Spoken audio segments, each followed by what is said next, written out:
लक्ष्मी नारायण नारायण नारायण लक्ष्मी नारायण नारायण नारायण श्रीमन नारायण नारायण नारायण श्रीमन नारायण नारायण नारायण लक्ष्मी नारायण नारायण नारायण लक्ष्मी नारायण नारायण नारायण तनि देखी रघुनाथ जी हमारे ओरिया तनि देखी रघुनाथ जी हमारे ओरिया तनि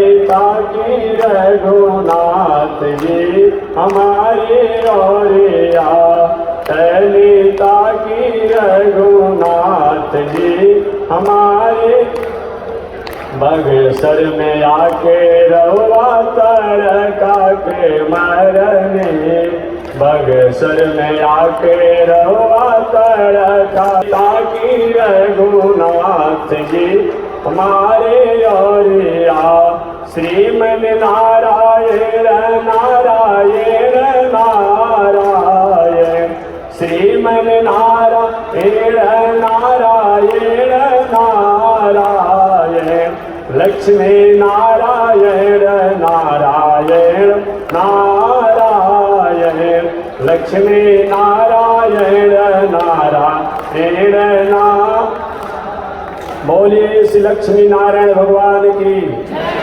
आवाज उठाइए। अनंताचार्य कृपया वेदांत द्वयपारगम रामकृष्णाग्रसर्वभक्त विश्वक्सेन मुनिं भजे कासायं यज्ञसूत्रं शुचिवपुषि तथा चौर्ध्वे कलिकुमतिगिरीन्द्रेन्द्र वज्रं त्रिदण्डं संसाराग्नि प्रशान्त्यै भृतजलममलं दारुपात्रं पवित्रं श्रीविश्वक्सेन सूरः पदकमलयुगं श्रेयसे संश्रयामि लक्ष्मीनाथ समारम्भां नाथयामुनमध्यमाम् अस्मदाचार्य पर्यन्तां वन्दे गुरु परम्परां नारायणाय विद्महे वासुदेवाय धीमहि तन्नो विष्णु प्रचोदयात् महालक्ष्म्यै च विद्महे विष्णु श्रीमन नारायण जी और स्वामी जी महाराज।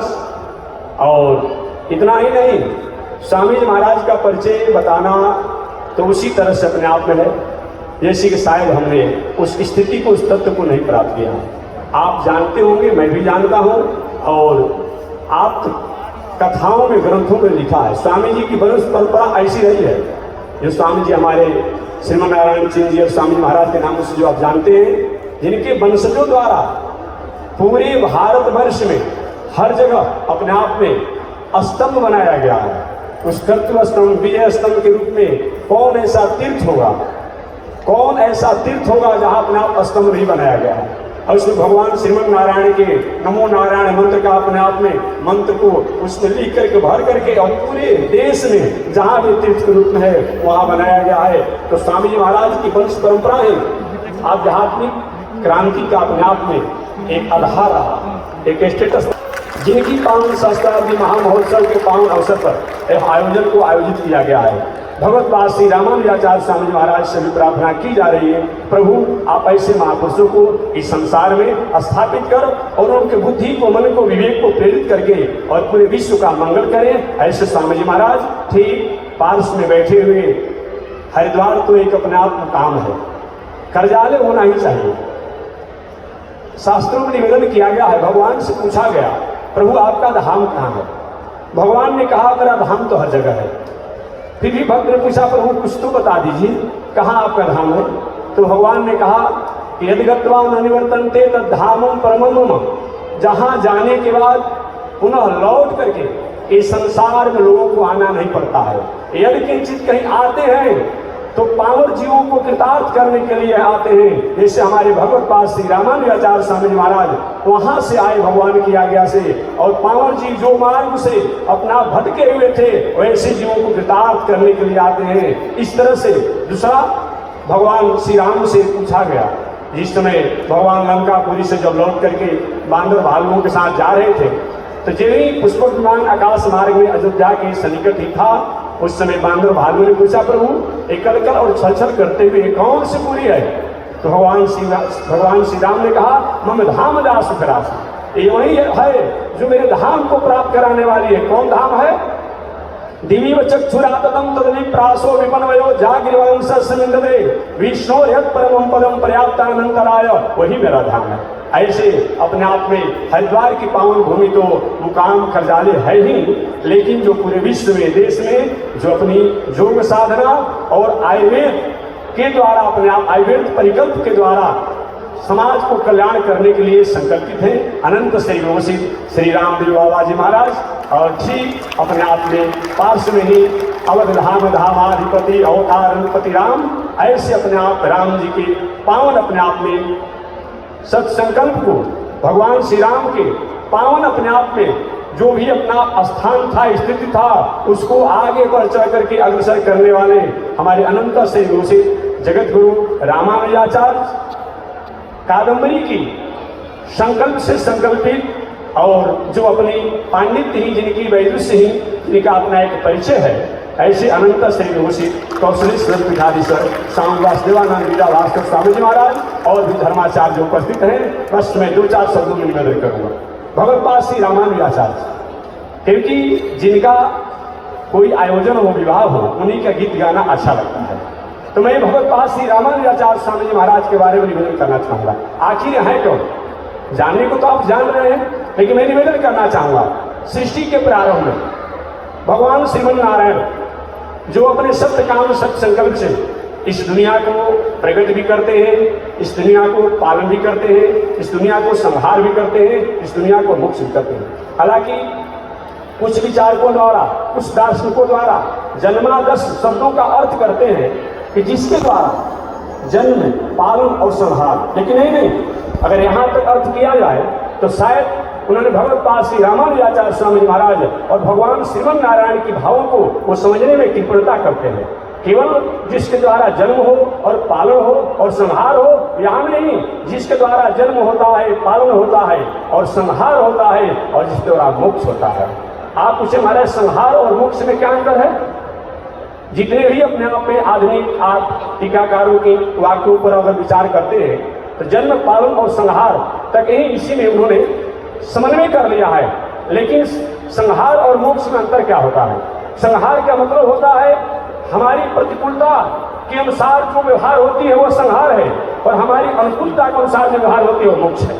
संहार में संहार वाला जीव संसार में आवागमन में पड़ा रहता है, और मोक्ष वाला जीव जो है इस संसार में आवागमन में नहीं पड़ता है। यदि किंचित कहीं भगवान की कृपा से आता भी है तो कृपा करके चला जाता है। जैसे कि किसी जेल का जेलर जो है, चाहे किसी कैदी के अपने आप में भवन में भी जाकर रात्रि में रुक जाए, उस पर किसी प्रकार का दंड का प्रावधान नहीं होता है। और वही कैदी कहीं किसी कारण से कहीं बाहर कहीं छुप जाए, अगले दिन उस पर कार्रवाई होती है। ठीक उसी प्रकार से भगवत पास श्री रामानुजाचार्य, बरबर मुनि स्वामी जी महाराज, सतगोप स्वामी जी महाराज, नाथ मुनि स्वामी जी महाराज, ऐसे प्रवृत्ति के हमारे प्रतिवाद भयंकराचार्य स्वामी जी महाराज, ऐसे बरबर मुनि स्वामी जी महाराज, प्रवृत्ति के महापुरुषों ने, ऐसे होमिल स्वामी जी महाराज, प्रवृत्ति के लोगों ने इस संसार में आया और आ करके संसार के भटके हुए जीवों को अपने आप कृतार्थ किया और कृतार्थ करके पुनः चले गए। ऐसे हमारे भगवतपाद रामानुजाचार्य स्वामी महाराज कौन है, उनके बारे में अल्प समय में निवेदन करूंगा।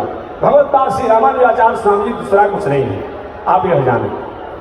बताया गया है एस नारायण श्रीमान क्षीरार व निकेतन नाग पर्यंत मुसृज यादव मथुरामपुरी, दूसरा कोई नहीं है। बताया गया है आदौ जगदाधार, बताया गया है सबसे सृष्टि के प्रारंभ में वह भगवान श्रीमन नारायण ही भगवतपाद श्री रामानुजाचार्य आदौ जगदाधार, तदन सुमित्रा नंदन वैसा बताया गया है। उसके बाद आगे चल करके बताया गया है कि जगदाधार सतयुग में अपने आप हुए भगवान श्रीमन नारायण के रूप में। दूसरा अपने आप लक्ष्मण के रूप में त्रेता युग में आए, और पुनः द्वापर युग में बलराम के रूप में आए, और वही कलौ रामानुज युग में, वही कलयुग में जब आए हमारे भगवत पाद श्री रामानुजाचार्य स्वामी जी महाराज के रूप में इस धराधाम पर आए। मैं दर्शन के रूप में 2-4 शब्दों को निवेदन करता। भगवत पाद श्री रामानुजाचार्य एवं सृष्टि का परिकल्पना। सृष्टि के प्रारंभ में भगवान श्रीमन नारायण निम्न ने संकल्प किया कि सृष्टि को कैसे अपने आप में विकसित किया जाए। उस समय भगवत पाद श्री रामानुजाचार्य स्वामी महाराज भगवान श्रीमन नारायण के स्वरूप में ही थे। भगवान श्रीमन नारायण ने अपने सत्य काम सत्य संकल्प से कमल को प्रकट किया, और कमल से एक ब्रह्मा, एक बालक प्रकट हुए जो पितामह और ब्रह्मा के नाम से जाने गए। आगे उन्हें अपने आप आदेश हुआ कि आप सृष्टि का विस्तार करें। ब्रह्मा कहे कि मैं सृष्टि करने में अक्षम हूँ, मैं सृष्टि करना नहीं जानता हूँ। आकाशवाणी हुई। आकाशवाणी का मतलब क्या होता है? आकाशवाणी 3 प्रकार की होती है। हमारी अंतरात्मा में भी आकाशवाणी है। एक यंत्रोपकरणों द्वारा आकाशवाणी को आप सुनते हैं, मोबाइल, रेडियो इत्यादि द्वारा आप सुनते हैं, और तीसरा आकाशवाणी जो आकाश द्वारा होता है। ये तीनों आकाशवाणी हमें उस तत्वों को पहुंचाती है, उस तत्वों को बताती है, उस तत्वों को समझाती है, उस तत्वों में लाकर के स्थापित करती है, जिनके द्वारा सृष्टि का अपने आप में प्राकट्य होना, पालन होना, संहार होना और मोक्ष की कला को बताया जाता है। ऐसी आकाशवाणी ब्रह्मा जी को हुई कि आप तप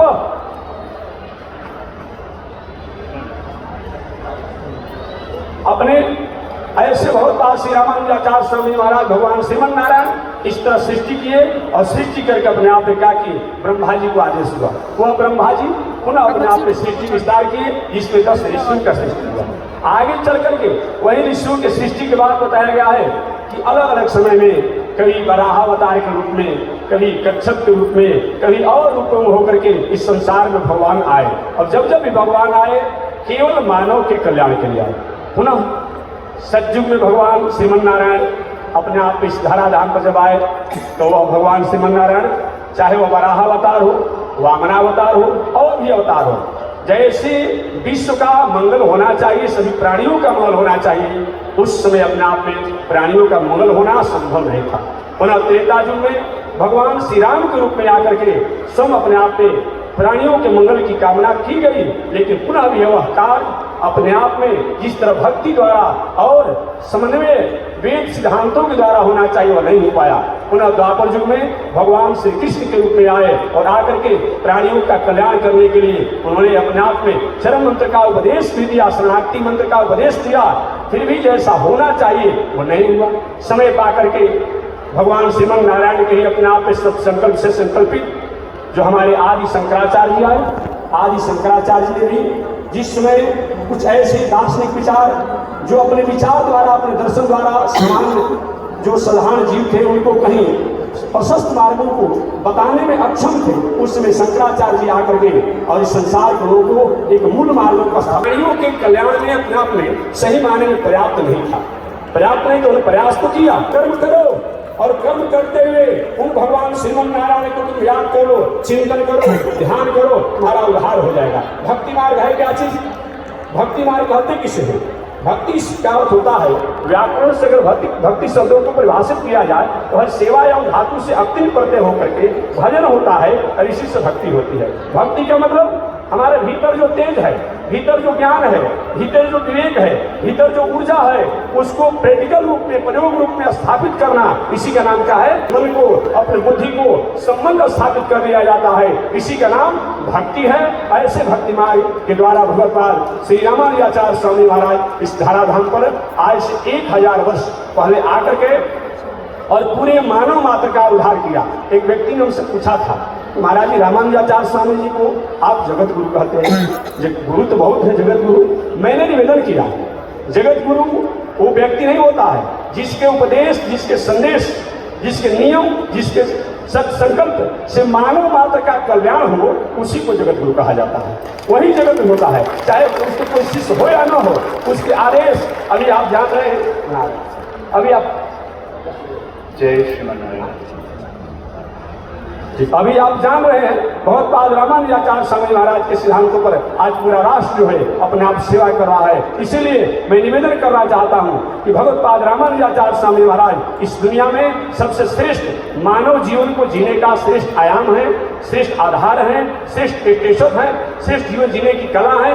उनसे अलग दुनिया में न कोई राष्ट्र का, समाज का, विश्व का कोई दर्शन होता है, न कोई विचार होता है, न कोई पंथ होता है। सब कुछ होता है उन्हीं की अपने आप में कहीं न कहीं छाया लेकर के होता है। ऐसे भगवत्पाद रामानुजाचार्य स्वामी महाराज के सहस्त्राब्दी महामहोत्सव के पावन अवसर पर हम सभी मानवों का मंगल हो, कल्याण हो। इसी शब्दों के साथ मैं वाणी को विराम दे रहा हूँ। जय श्रीमन नारायण, जय श्रीमन नारायण।